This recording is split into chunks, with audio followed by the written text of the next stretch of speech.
Your campaigns deserve better. And let me open that a bit. Let's start with measuring, because it's not only CPC, it's not only C-tier or any other fancy acronym that we tend to use when we are measuring our campaign performance. And it needs not to be as straightforward like, well, marketing, did you generate any leads? And then you try to explain that it's not just that, because this was a brand awareness thing, and we've all been there most likely. So how to measure and what to measure, and what's a beautiful value that conversational marketing really can reel in, and how to utilize it further.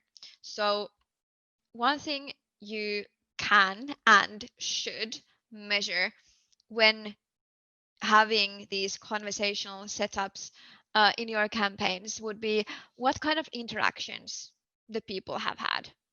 So what have they clicked? What has been the most interesting things for them?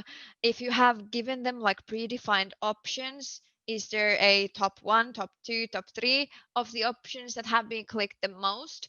What was interesting for them? If we are going to, let's say, if we're going to launch a display campaign and we have static HTML5 banners and we have this one CTA there, we need to be really good with the campaign banner copy to be interesting and to actually convert. Not only that we are getting someone clicking to the like end goal site, but getting them to convert too. And this allows us very little actually information. Like we are not getting that much out of it. Like, okay, someone clicked and then they dropped, someone clicked and then they maybe converted. Then the rest of people did not even click. Did they see it? How did they feel about it? Was it interesting for them? We have no access with that. But with conversational banners, for example, you can create the conversations to a banner outside of your website. And then first you get heaps of data. And then you are actually able to measure what has been interesting, what has worked, and just testing it out a bit differently than you are able to test it with static ones. And of course, did the campaign affect their customer journey? This is oftentimes a bit tricky, or like it requires easily a lot of work and manual labor and time, which marketeers don't have because we need everything done by yesterday. So are we able to always analyze through the customer journeys after each campaign? Most likely not. But this will also give you an insight of, did this actually affect something? Did it pique interest? Did it work? Like what happened in it? Leadoo analytics allows us to see everything they've been doing, the bot interactions they've had, no matter where the bot has been placed. So this will give a really, really clear, vivid image of the actual effect on the customer journey. And of course, how did it affect? Because that's the interesting part. Did it make it worse, better, smoother, better, faster, stronger? Like what happened?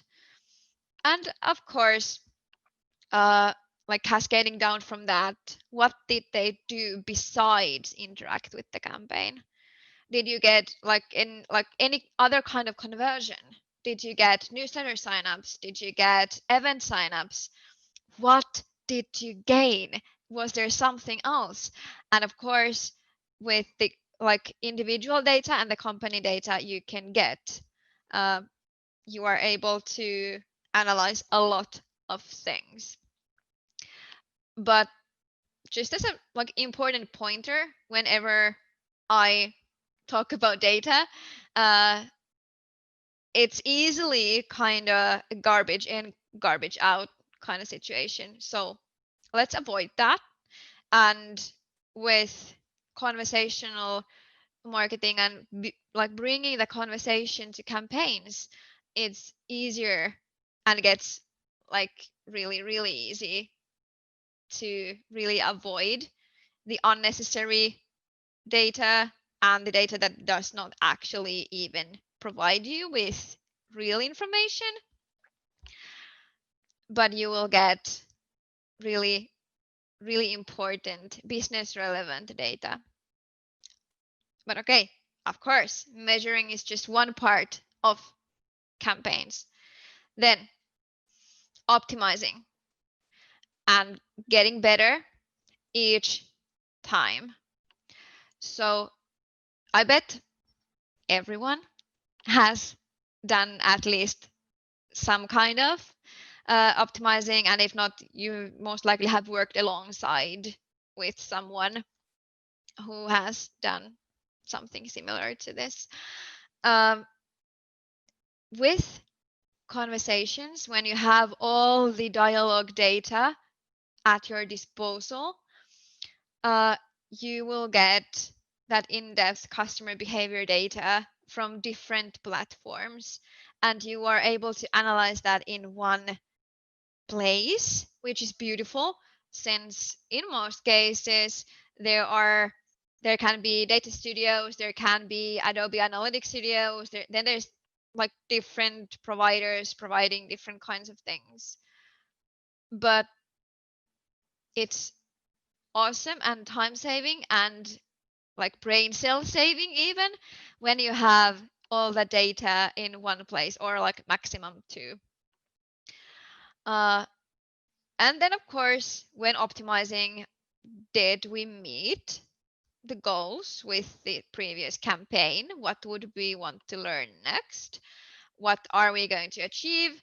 Did we test and prove a hypothesis there? But of course, we will know where did they interact, how did they interact, what was the conversion rate, what was the rate between coming to your landing page, for example, and then starting a discussion. And even if they did not convert, we can still learn. We still have the data, even if someone has not gone the full mile there. And talking a bit really shortly about Leadoo, but we are able to integrate with other analytics tools. So then we are able to actually stand by having all the data in one place, or max two, depending on the preferences. So that's really, at least for me, and as I know from our clients, it has been time saving and really helpful to be able to easily analyze, because analysis takes time. But there's more, of course. Continue. Keep the conversation going. And I could just scroll back to the very first slide after the definition one, saying that this is a dialogue. And that's exactly what it is. And dialogues, they are something that you can come back to, and you don't have to drop it like it's hot. You can keep it going. And how, you ask? You can retarget the people who have been active with your conversational marketing efforts, in this case bots. You can retarget the ones that did not convert. You can retarget the ones that did convert.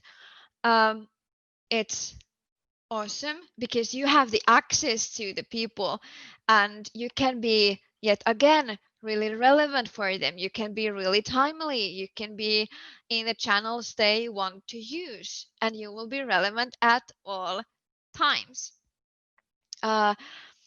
Being channel relevant when keeping up the discussion or starting it, or basically at any point, but especially when keeping up the discussion, it's important that we are actually in the channels they are wanting to use. Since if we are to expect everyone always landing on our website when they want to have a chat or something, yeah, we can expect. And I will sit really tight and wait for all the people to come to me. Or we can give them opportunities to be in touch with, let's say, via WhatsApp or Facebook Messenger, and we can create these automated discussions, and then of course provide the opportunity for live chatting if that's something that is interesting for you and you would see that it would benefit your end customer as well. And this is, for example, this is one reason why I streamed bot building, when I actually create the interactions, and I plan and design and then execute them, because I wanted to be really channel in the channels our audience can also be in, and I wanted to stay relevant. I just might test TikTok, I don't know. But this is something, staying relevant, just stay relevant and give them even more reason to love your brand